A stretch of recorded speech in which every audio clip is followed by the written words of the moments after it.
My beautiful free family, I am so delighted that you're reading this digital love letter today. I call my videos digital love letters because I'm spreading God's love through these, and it's through a screen.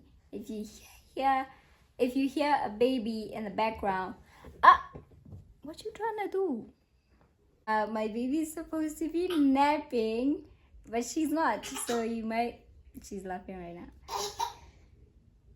You might keep hearing her little laugh, little giggle, and little blabbing in the back. Today, I want to talk about ideas. We all have ideas that we want to bring to life.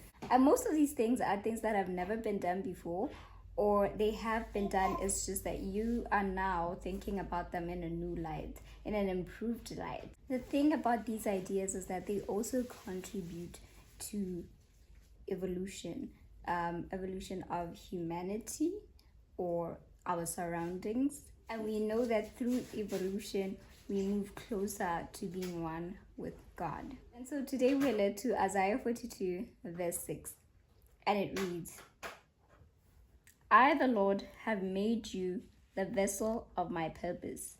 I have taken you by the hand and kept you safe, and I have given you to be an agreement to the people and a light to the nations. That verse is so powerful. You're probably thinking, how will I know when an idea is in line with what is provided for in Isaiah 42 verse 6? But notice something. There's things that you do that come so naturally to you and at the same time benefit people or benefit humanity. It doesn't have to be so grand and so big and change the entire world. No. Even if you do something that's gonna spark the mind of one person who will then do that grand big thing, that's you being a vessel. Or it can also be something that then sparks somebody to just better themselves generally in life.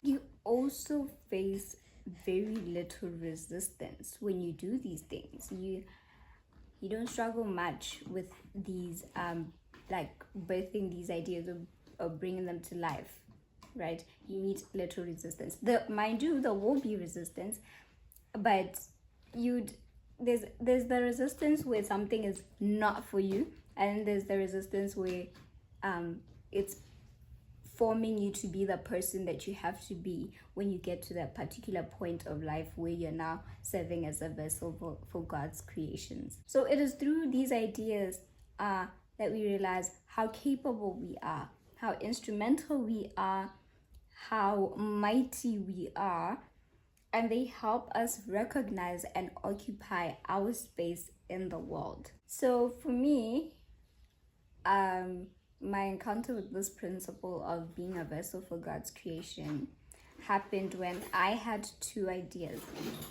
Oh my gosh, if you're hearing like a little bit of like chaotic noise, my daughter is being active in her playtime. So with me, I had two ideas, and these ideas were so incredible. Like, I didn't even put much thought into them, but they were so incredible that I knew that it could only be God. And executing them was so easy. I had a little bit of challenges here and there, but executing them proved to be so easy, and they were so fruitful. They benefited people around me, and they made some sort of change. And what I realized is that those ideas were woven around, or they were based around things that I was drawn to since I was a child, and things that I was passionate about.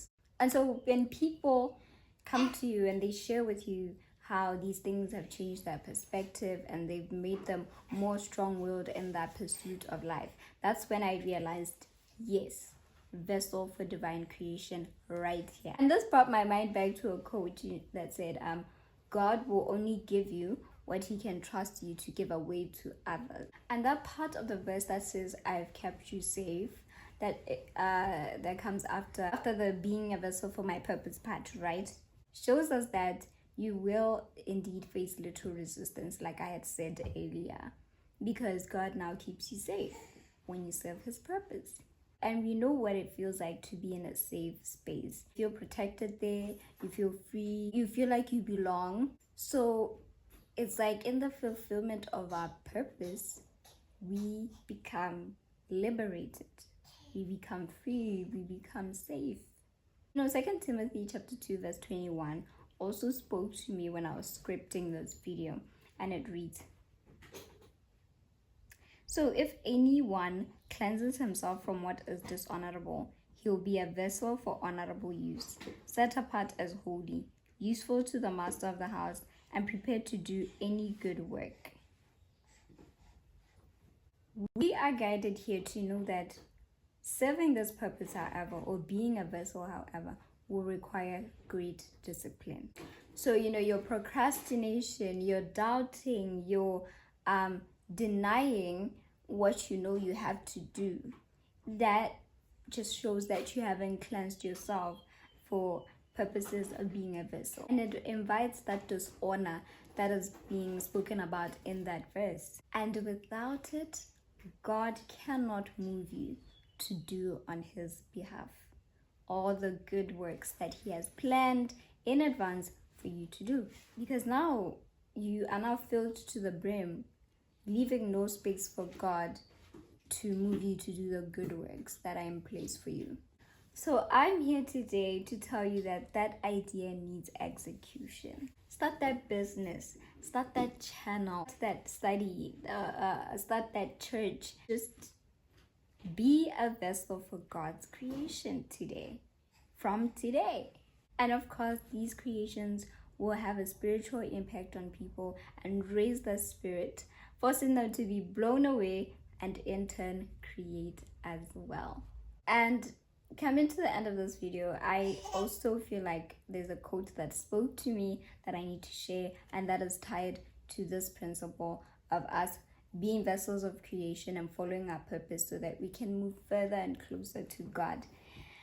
And it's a quote by Stacy Sanders, and it said, "We aren't called to shine our own light. We are called to reflect his." And we know that God's light is so magnificent and abundant, and so us reflecting it is way better than what the world could ever offer us. So my beautiful free family, I hope you keep having pure love, pure thoughts, and faith.